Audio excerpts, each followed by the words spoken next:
Bem, pessoal, bom dia. Olha, hoje nós vamos dar início a uma nova campanha. Essa campanha chama-se Por Esta Causa. E é uma campanha diante do qual ela tem o objetivo principal de nos levar a ter uma vida de oração, mas não uma vida de oração qualquer, uma vida de oração eficaz. O que é uma oração eficaz? É aquela que traz a resposta de Deus, é aquela que, através dela, leva Deus a agir na nossa vida. E como é uma campanha de oração, e a gente nunca faz nada sem estar baseado na palavra, a gente procura fazer sempre que está de acordo com o que está escrito. Você nessa campanha vai receber um tapetinho como esse aqui, olha. Nele tem o nome da campanha, Por Esta Causa. Veja, se você observar, olha, um tapetinho simples, mas simples de tudo. Só que eu vou dizer para você uma coisa. Eu creio que, embora seja um tapete simples, não deveria, eu creio que não deve ser mais simples do que eram os lenços e os aventais de Paulo. Porque a Bíblia não fala que Paulo usava lenços para reter o suor, e o avental, porque ele trabalhava em tapeceiro, né, para talvez impedir um pouco da sujeira. Eram coisas simples avental, simples lenço ali para reter o suor. Só que a Bíblia fala que através daquele simples lenço, daquele simples pedaço de avental, pedaço de pano, a Bíblia fala que os enfermos eram curados, os demônios eram expelidos. Saía daqueles tapetes, saía daqueles aventais e lenços, poder de Deus para fazer milagres extraordinários acontecer. Que a sua fé esteja desta forma. E quando você colocar esse tapete no chão, colocar o seu joelho sobre ele, vai sair poder de Deus para curar você, poder de Deus para trazer um milagre para a tua família, poder de Deus para fazer a porta do trabalho se abrir, através do teu joelho sobre esse tapete, a tua oração de fé, você também vai ver Deus fazer milagres extraordinários na sua vida, tá? Não é o tapete em si, gente, mas é a tua confiança, a tua fé em Deus. Tem uma irmã, por exemplo, que ela tinha problema no joelho. Qual era o problema dela? Não podia dobrar o joelho, ela não podia se ajoelhar. Para ela era impossível. Mas quando uma determinada ocasião que nós fizemos a campanha para a família, entregou o tapetinho, ela falou: em nome de Jesus, vou dobrar o meu joelho, vou me colocar diante dos joelhos de Deus e vou receber a resposta de Deus. E a primeira resposta que ela recebeu de Deus foi isso: Deus curou os joelhos dela. Aquele joelho que não se dobrava, que não tinha movimento, Deus restaurou. Por isso que eu falo para você, é simples, mas Deus usa as coisas simples deste mundo para confundir as sábias. Ele usa as fracas para destruir as fortes. Amém? Abra sua Bíblia, por favor. Texto base da campanha aí, Carta de Paulo aos Efésios, capítulo de número 3. Carta de Paulo aos Efésios, capítulo de número 3. Antes da gente ler aí, olha para cá. Como eu falei agora há pouco na introdução, no início da reunião, essa campanha do tapetinho, vai ficar assim, campanha do tapete. Pega mais do que por esta causa. Essa campanha do tapetinho de oração, como o próprio nome diz, é uma campanha, ou torna a dizer, aonde você vai se colocar em oração diante de Deus. Mas para que a oração na sua vida, ela traga resultado, ela seja eficaz, ela venha trazer resposta de Deus, venha trazer os milagres de Deus para a tua vida, você precisa aprender a orar como a Bíblia ensina, a orar de maneira com que Deus possa responder você. Porque eu vou falar uma coisa para você, olha, através da minha oração, através da tua oração, nós deveríamos ser capazes de receber qualquer coisa que venhamos a necessitar de Deus. Através da nossa oração, o Senhor Jesus ensina que nós podemos receber tudo. Eu não disse quase tudo, eu não disse uma coisa ou outra, eu disse através da nossa oração, nós devemos ser capazes de receber tudo o que necessitamos de Deus. Seja cura, seja libertação para a gente ou para alguém, seja receber um milagre financeiro, material, seja receber uma mudança, uma transformação na família, salvação. Através da oração, devemos ser capazes de receber tudo.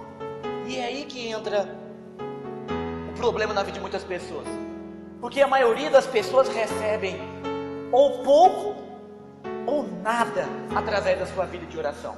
Então, se é o seu caso, isso está na hora de mudar. Está na hora de você começar a ser aquele homem, aquela mulher, que através da tua oração você receba qualquer resposta, qualquer milagre, qualquer provisão da parte de Deus.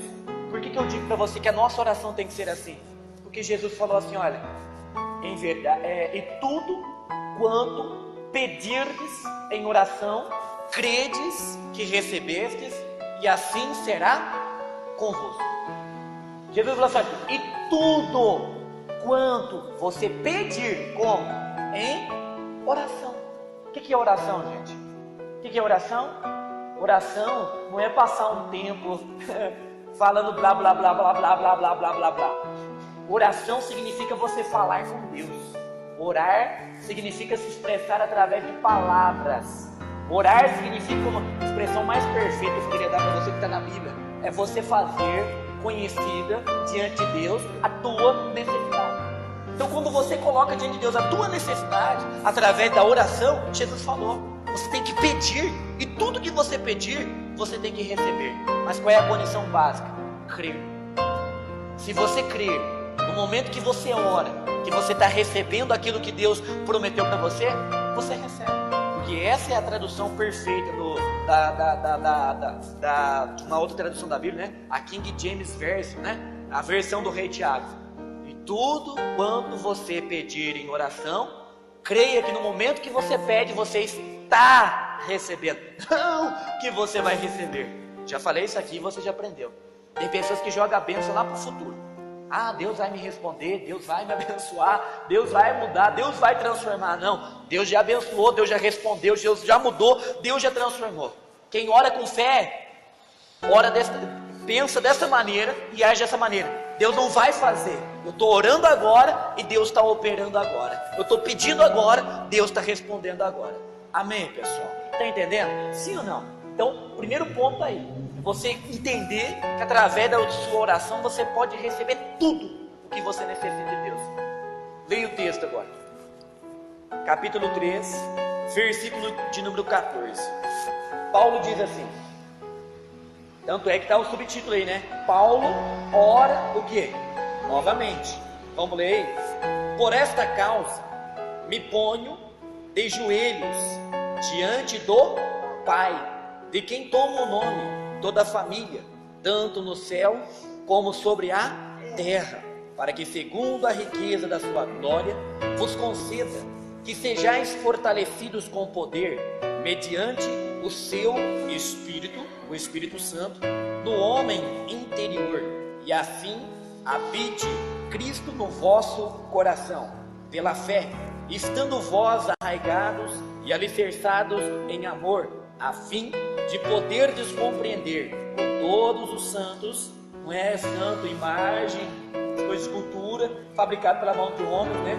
Santos aqui são pessoas que entregou a vida para Cristo, com todos os santos, qual é a largura e o comprimento e a altura e a profundidade, e conhecer o amor de Cristo, que excede todo entendimento, para que sejais tomados de toda a plenitude de Deus. Ora, aquele que é poderoso para fazer infinitamente mais do que tudo quanto pedimos ou pensamos, conforme o seu poder que opera em nós. A Ele seja a glória na igreja e em Cristo Jesus por todas as gerações, para todo sempre. Amém. Essa é uma oração que Paulo fez. E a primeira coisa que eu quero destacar para você, chamar a sua atenção nessa oração, é a importância de você saber diante de quem que você vai se colocar. Porque Paulo, ele sabia diante de quem que ele estava se colocando. Paulo sabia que ele não estava se colocando diante de homem. Paulo sabia que ele não estava se colocando diante de um ser carrasco. Ele sabia que ele não estava se colocando diante de qualquer um, de qualquer ser ou qualquer pessoa.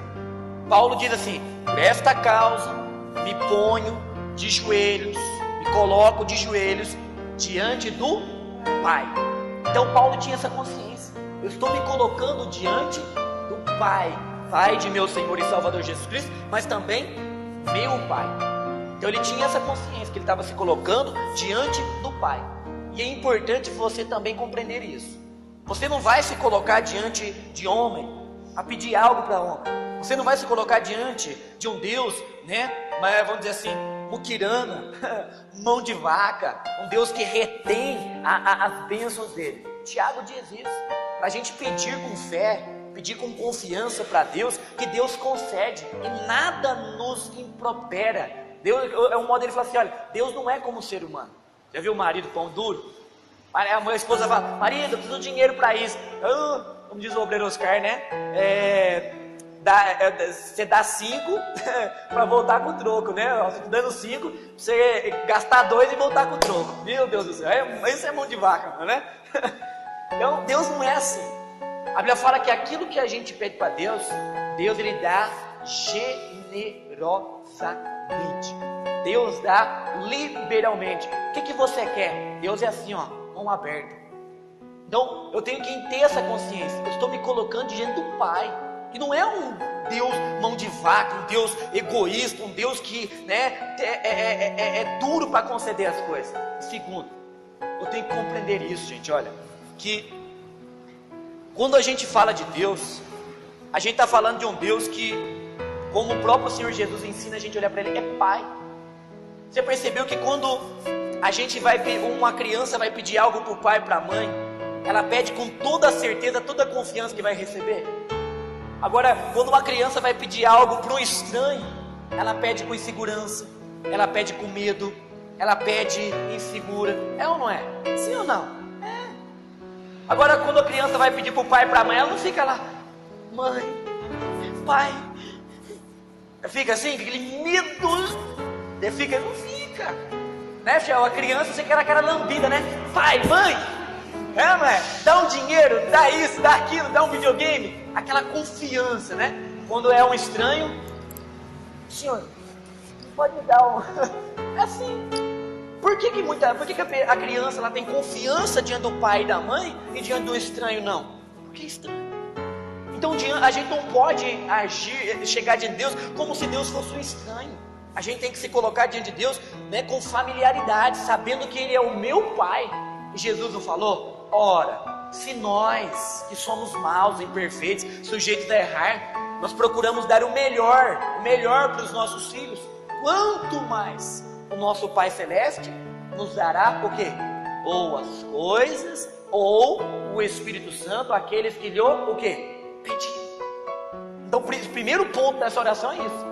É você saber diante de quem você está se colocando. E você está se colocando diante do seu Pai. Já que você está se colocando diante do seu Pai, peça com confiança, peça com ousadia, peça com intrepidez, como diz a Bíblia. E outra coisa importante que você precisa entender, olha, às vezes a pessoa, ela ainda tem aquele pensamento religioso. Qual é o pensamento religioso que a pessoa tem?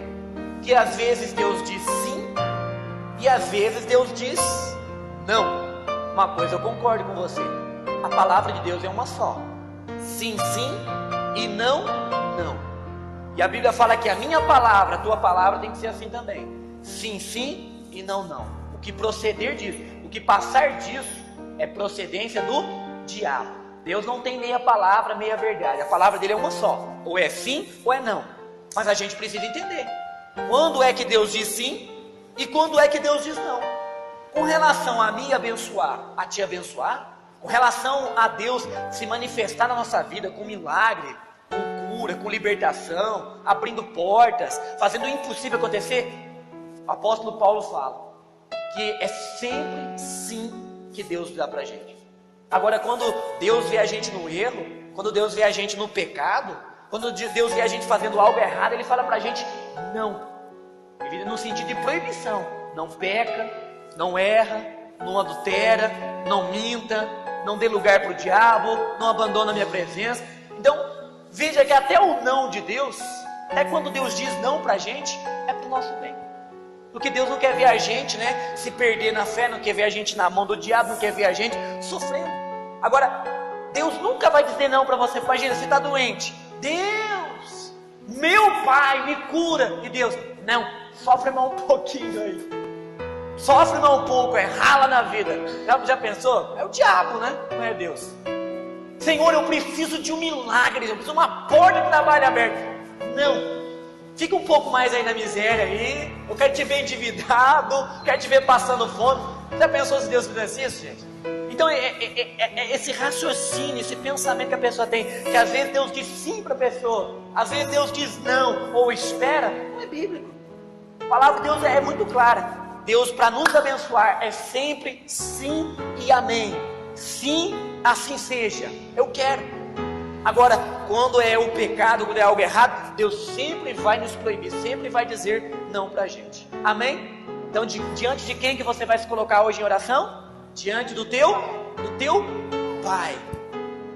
Você tem que, não é apenas você falar diante do Pai de meu Senhor Jesus Cristo. Não, é diante do Pai de meu Senhor Jesus Cristo, mas também é diante do meu Pai. Deus é meu Pai. Aquele que diz que se eu pedir, Ele vai me conceder o que eu pedir. Amém? Leia novamente o texto aí.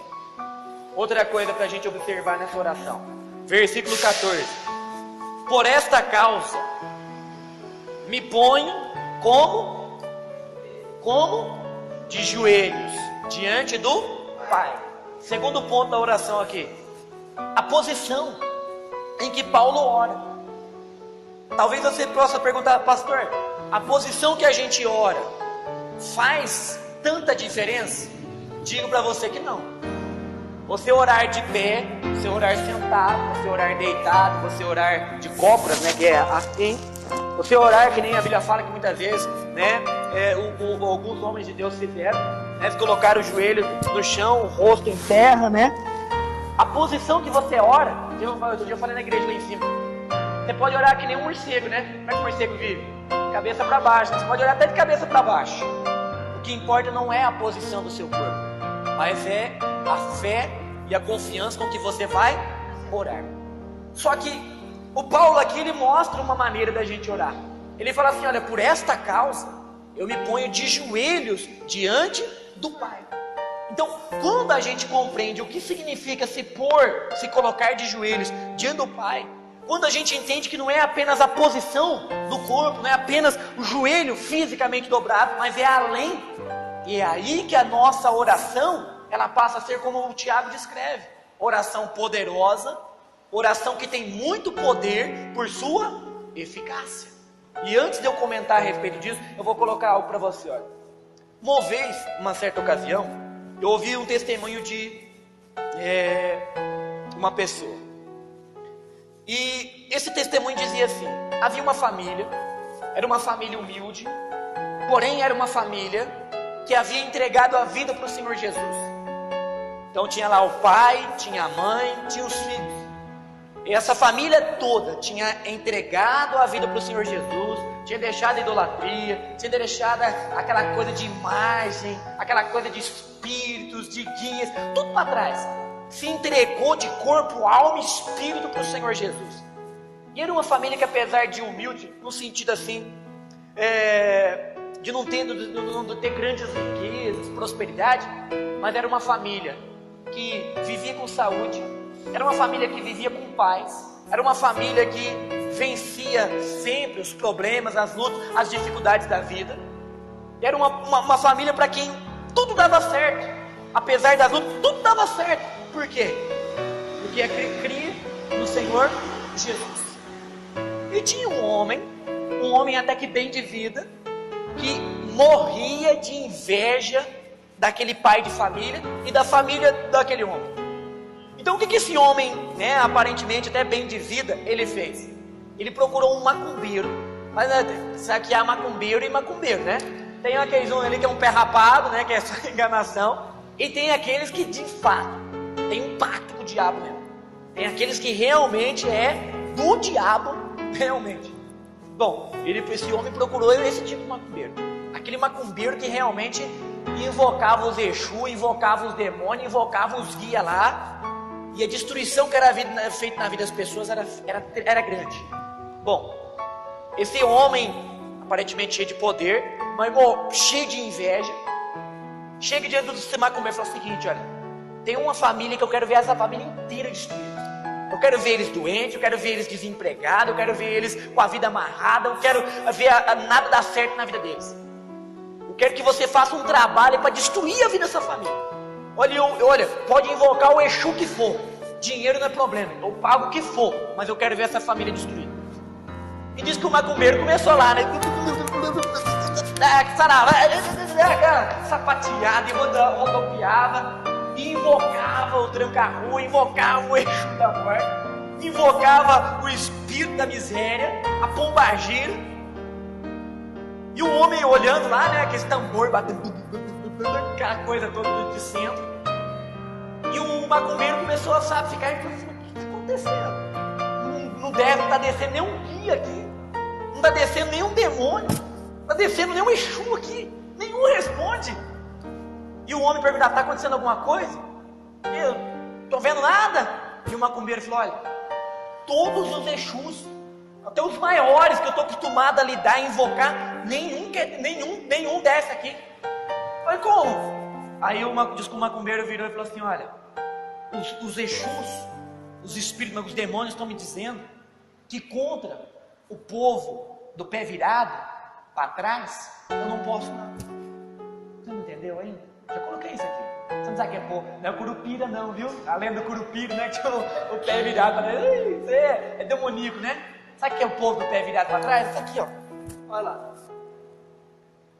Aquelas pessoas de Cristo eram pessoas que tinham comunhão com Deus. Eram pessoas que a sua vida era botar o joelho no chão e falar com aquele que tinha a solução para todo problema. Então o que aqueles Exus queriam afirmar é: contra alguém que bota o joelho no chão e ora a Deus com confiança, com fé, nem o próprio Satanás pode ser contra essa pessoa. Você está entendendo a importância da gente botar o joelho no chão e ter comunhão com Deus? É que quando você tem comunhão com Deus, não tem demônio que possa te vencer. Não tem demônio que possa impedir você de vencer, ser feliz, ser abençoado ou de ter resposta de Deus. Lembra de Daniel? A Bíblia fala que Daniel orou querendo uma resposta de Deus. Só que por 21 dias, o diabo, né, representado pelo príncipe da Pérsia, tentou impedir a resposta de vir. Mas é que nem o anjo falou para Daniel: Daniel, por causa das tuas palavras, palavras que em oração Daniel falou com Deus, é que eu vi. Por causa das tuas palavras, não está isso na Bíblia, estou traduzindo para você. Por causa das tuas palavras, por causa daquilo que você falou com Deus em oração, é que eu vi. Desde o primeiro dia que você aplicou o teu coração a se humilhar perante a Deus e a buscar uma resposta dele, desde o primeiro dia, a resposta foi dada. Mas demorou 21 dias para a resposta chegar. Por quê? Porque o diabo tentou impedir, mas impediu. Então que você coloque isso no teu coração. É importante você se colocar de joelhos diante de Deus, em oração, e ter comunhão com Ele. Porque contra você, né, povo do pé virado para trás, o diabo não pode nada. Amém, pessoal? Agora, para você ter a sua oração ser eficaz, vamos entender o que significa joelhos dobrados. Olha, representa tanta coisa. Primeiro, quando Paulo ele se coloca de joelhos diante de Deus, ele estava reconhecendo o seguinte: olha, somente Deus deve ser adorado, somente a Deus eu devo prestar culto. Os meus joelhos, que adorar significa isso aqui, ó. O católico fala, a gente fala pro católico de adorar a imagem, não adoro imagem. Mas você pode ver que ele chega lá já. É assim ou não é? Já adorou. É ou não é? Adorar significa isso, ó, se prostrar. Quando Paulo fala, né, por essa causa me põe de joelho diante do Pai, está dizendo: somente Deus deve ser adorado, somente a Ele eu vou prestar culto. Não foi o que Jesus ensinou? A Bíblia fala assim: olha, o diabo levou Jesus num lugar muito alto, ele mostrou todos os reinos da terra, todos os mundos, nações, mundos não, né? Todas as nações, todos os povos, a sua riqueza, a sua glória, ouro, prata, tudo que eles podiam oferecer. E o diabo falou assim para Jesus: se prostrado me adorares, tudo isso eu te darei. E de fato, o diabo tinha domínio de todo este mundo, esse universo, porque Adão, quando errou, entregou nas mãos dele. Então o diabo não estava mentindo. Se estivesse mentindo, Jesus falava, mentiroso. Então Jesus não contestou por quê? Porque realmente o diabo naquele momento estava falando a verdade. Tudo estava na mão dele, era dele, ele podia dar quem ele quisesse. Só que Jesus falou, amém, Satanás. Jesus fez isso? Sim ou não? Fez. O que Jesus falou? Está escrito, somente ao Senhor teu Deus adorarás e somente a Ele prestarás o quê? Culto. Então o que você coloca no seu coração? Os meus joelhos, né, no chão é para adorar a Deus, é para prestar culto a Deus, é para reconhecer que Deus só existe um, que é o Senhor. Primeiro ponto aí, dobrar os joelhos significa isso. Eu devo adorar e me prostrar somente diante de Deus. Ou seja, cada vez que a pessoa, ela, vamos dizer assim, se prostra diante de uma imagem, ou diante de um ídolo, ou de qualquer coisa, ela está se prostrando para quem? Para o diabo. Se os joelhos da pessoa não se dobram no sentido de adorar a Deus, mas é para qualquer outra coisa, ela está se prostrando diante do diabo, está adorando o diabo. Eu já falei aqui algumas vezes, eu já fui um homem tão ruim, assim, do coração tão duro, que muitas vezes quando eu brigava com a minha atual esposa hoje, né, isso na época de namoro mesmo, também não tinha entendimento, não era nem convertido, nem nascido, brigava com ela, eu era tão ruim, que eu falava assim, olha, se você quer pedir desculpa, se bota de joelho então. Se não fosse de joelho, eu não desculpava. E ainda, nossa, eu era tão ruim, meu pai. Era tão ruim que parece que tinha prazer de ver ela de joelhos. E hoje eu entendo. O diabo tinha aquele prazer. Porque ela conhecia a palavra e mesmo assim se prestava um papel desse de se humilhar. Né? Depois que eu entendi, pedir perdão, né? E ela também, acho que no começo não tinha muito entendimento, né? Então a gente vai aprendendo com o tempo. Olha para você ver. No momento que ela se prostrava diante de mim, na verdade ela estava se prostrando no sentido de fazer a vontade do diabo. Então o modo de Deus fala assim, olha, o seu joelho se dobra só para Deus. Não se prostra diante dos problemas. Não se prostre diante das lutas, dificuldades. Não se prostre diante da tentação do diabo. Ele vinha tentar você a desistir, a desanimar, tentar fazer você usar droga, beber, fumar, se prostituir, né? Adulterar. Quando ele vinha tentar você para não dizimar, para não perdoar, não adore. Quer dizer, não se prostre para fazer a vontade do diabo. Aí espiritualmente falando, tá? Se prostrar também significa fazer a vontade de alguém. Amém, pessoal? Está entendendo? Sim ou não? Então, se colocar de joelho significa adorar a Deus, somente a Ele. Mas também, se colocar de joelhos diante de Deus significa reconhecer que Deus está no controle de todas e qualquer situação. E é isso que falta para muito crente, para muitas pessoas. Porque diante dos problemas, das dificuldades, das situações da vida, como que a pessoa fica? Desesperada, nervosa, aflita, preocupada. A pessoa parece, como se diz o ditado, parece que vai tirar o pai da forca, quer dizer, ou ela faz alguma coisa ali, ou tudo está perdido. Mas sabe por que isso? É porque ela quer controlar, ela quer resolver, ela está querendo, né, ter o domínio da situação. Não é você, não é, eu não posso controlar nada, não posso dominar nada. E o seu diabo, o diabo a gente tem controle total sobre ele. Agora você tem que entender isso. Quando eu me coloco de joelho diante de Deus, para colocar algo diante dele, é como se eu estivesse dizendo, o Senhor está no controle de tudo. Não diz a palavra de Deus, não se cai uma folha da árvore se Deus não a o permitir. Significa o quê? Que Deus tem o controle de toda e qualquer situação. Então se você reconhece que Deus está no controle da sua vida, se você reconhece que Deus está com a mão sobre a tua vida, teu casamento, tua família, teu trabalho, tua vida financeira, sobre tudo que há na tua vida, por que o desespero? Por que o desespero? Tem um rapazinho que está vindo na igreja aí, que tem hora que ele manifesta com o demônio, porque tem medo. E tem hora que ele manifesta com o demônio, porque ele tem um desespero, né? Dá um desespero no coração dele. E ontem estava fazendo libertação para esse rapaz, e o demônio estava colocando desespero nele por 3 motivos. Primeiro, porque ele achava que Deus não queria, e Deus não está nem aí com ele. Segundo, porque ele acha que se ele morrer, ele vai para o inferno. E terceiro, ele está desesperado porque ele reconhece os pecados dele e acha que Deus não os perdoa. Então aí a pessoa com aquele desespero medonho.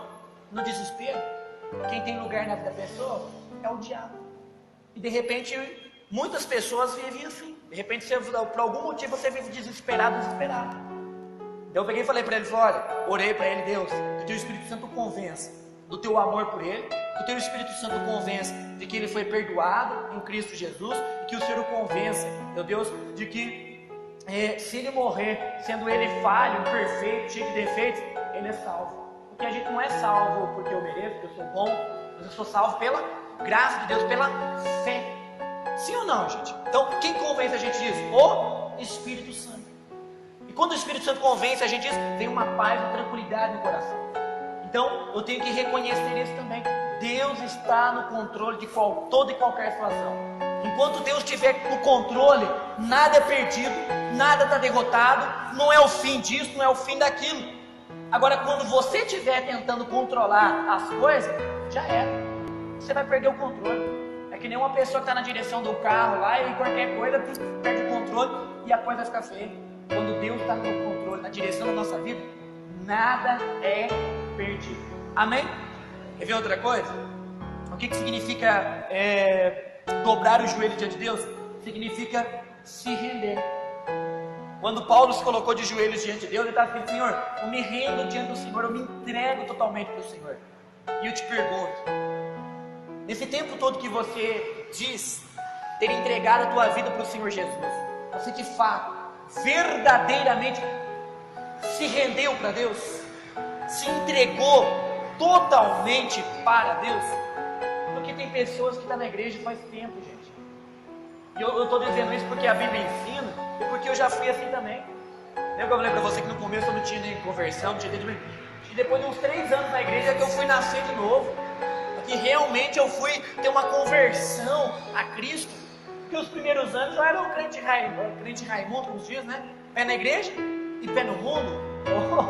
O crente esquenta-banco, né? Era isso. Não tinha conversão. Não tinha novo nascimento. Não tinha entrega para Deus. Não tinha me rendido para Deus. Quando eu digo para você render-se a Deus, que significa você fazer como Jesus falou: Pai, não seja feito a minha vontade, e sim a do Senhor. Se você é aquela pessoa que ainda coloca em primeiro lugar a tua vontade, o teu querer, os teus interesses, os teus objetivos, e não de Deus, é porque você ainda não se rendeu para Ele. Quando Paulo estava se colocando de joelho, estava dizendo: Senhor, que seja feita a tua vontade e não a minha. Seja feita a tua vontade e não a minha. Então, se colocar de joelhos é muito mais além do que algo físico. Adorar significa que só Deus deve ser adorado, que Deus está no controle, significa que eu devo me render diante de Deus, e também me colocar de joelhos diante de Deus significa reconhecer que Deus é maior do que tudo, do que Deus. Deus é maior do que qualquer problema, qualquer luta, qualquer dificuldade, do que qualquer demônio. Amém, pessoal? E Paulo estava dizendo assim: olha, Senhor, eu estou me colocando diante do Senhor, porque, olha, eu sei que o Senhor é maior do que qualquer problema que possa ser. Ele estava orando em favor de uma igreja. Todos os problemas que esses crentes têm, que essa igreja tem, o Senhor é maior do que todos os problemas juntos. E quantas vezes a pessoa faz o contrário? Ela reconhece que a luta é maior do que Deus. Ela reconhece que a doença é maior que Deus. Ela reconhece que a dívida, o desemprego, a miséria é maior que Deus. Ela reconhece que os problemas da vida é maior que Deus. Ela não fala assim: não, a doença é maior que... Ela não fala. Ela não fala: o problema é maior que... Não, ela não fala. Mas as atitudes dela mostram que é assim que ela pensa, que é assim que ela crê. Que ela fala: ai, a luta é tão grande, como quem diz, é maior que Deus. Ah, você não sabe o problema que eu estou passando, como quem diz, o problema é maior. Quando você dobrar os seus joelhos, que você tenha tudo isso em mente, somente Deus deve ser adorado. Deus está no controle de tudo. Eu me rendo me entrego totalmente nas suas mãos. E eu reconheço: o Senhor é maior do que qualquer luta, problema, dificuldade que eu possa passar ou enfrentar. Amém, pessoal? Esse é o segundo ponto, né? Você entender o que significa se colocar de joelhos diante de Deus. Terceira coisa que a gente observa no versículo: Paulo, gente, ele não se coloca diante de Deus por nada. Ô Senhor, por nada eu me coloco na tua presença. É assim que ele fala? Sim ou não? Às vezes a gente pergunta para a pessoa: irmão, você está orando? Estou. Por que você está orando? Ah, por nada, pastor. não tenho lógica, né? Quem ora por nada recebe o quê? Não recebe nada. Como que Paulo começa o versículo? Por esta causa, razão, motivo. Então tinha um motivo, uma razão, um porquê para ele se colocar diante de Deus e orar. Então, nessa campanha, Eu quero que você tenha muito bem definido na sua mente, no seu coração, por que motivo, por que razão você vai se colocar diante de Deus. Pode ser por muitos. Eu posso me colocar diante de Deus para adorá-lo. Eu posso me colocar diante de Deus para buscar uma resposta dele. Eu posso me colocar diante de Deus para buscar uma direção do que fazer, que atitude tomar, que escolha fazer. Eu posso me colocar diante de Deus para orar em favor do marido, em favor da esposa, em favor do pai, da mãe, em favor do casamento, da vida financeira, material, profissional, em favor de ser cheio do Espírito Santo. Eu posso me colocar diante de Deus para orar em favor de alguém, ou eu posso me colocar diante de Deus para orar em meu próprio favor. E hoje eu quero que você se coloque diante de Deus, sim, não para fazer como Paulo. Paulo se colocou diante de Deus para orar em favor daquelas pessoas, de outras pessoas, não dele mesmo. Mas como a campanha está começando hoje, eu quero que você hoje ore por você mesmo. Eu quero que você ore em teu próprio benefício, em teu próprio favor. Eu ia ler lá para você o Lucas lá, mas você lê na sua casa depois, tá bom? O Lucas 6,39 lá, você pode ler lá. Jesus fala assim, olha, pode acaso o cego guiar outro cego? Por acaso ambos não vão cair no buraco ou vão trombar no barranco? Você entendeu? Jesus está dizendo assim, olha, um cego não pode guiar outro cego. Eu, porque enxergo, eu posso pegar a mão para o cego. Vem cá, eu te ajudo a atravessar a rua. Olha, vem cá, olha, vem, dá 2 passos para cá porque tem um buraco aí. Olha, levanta bem a sua perna aí porque tem uma pedra no seu caminho. Porque eu enxergo, eu posso guiar o outro. Agora imagina 2 cegos andando, né? Vamos aí, vai. Sei lá, vamos pra frente, vamos lá, vai, né? Os 2 vão tropeçar, vai cair no buraco, vai dar no poste, vai atravessar a rua, não vai ver o carro. É assim ou não é, gente? É como se Jesus falasse assim, olha, às vezes a pessoa se preocupa mais com os outros e se esquece de si. Porque o diabo engana muita gente dizendo, você vai só pede por você busca por você é egoísta. Olha lá, tem que orar por aquele, tem que buscar por isso, por aquilo. Jesus falou, amarás o teu próximo como a ti mesmo. Antes de você amar o próximo, ame a você mesmo. Paulo falou, tem cuidado de ti mesmo. Não falou, tem que cuidar dos outros. Falou também, cuida da família. Mas antes de cuidar dos outros, cuida de você mesmo. Então antes de orar por quem quer que seja, ou por qualquer outra coisa da sua vida, ore por você. Para Deus te dar paz, para Deus te dar sabedoria, Deus te dar direção, Deus te fortalecer, para Deus te encher com o Espírito Santo, para Deus te levantar, para Deus te libertar do pecado, te libertar de um demônio, para Deus te livrar de... Hoje eu quero que você ore especificamente por você. No decorrer das semanas aí a gente vai orando, buscando pelas demais coisas que você venha precisar na sua vida. Amém, pessoal?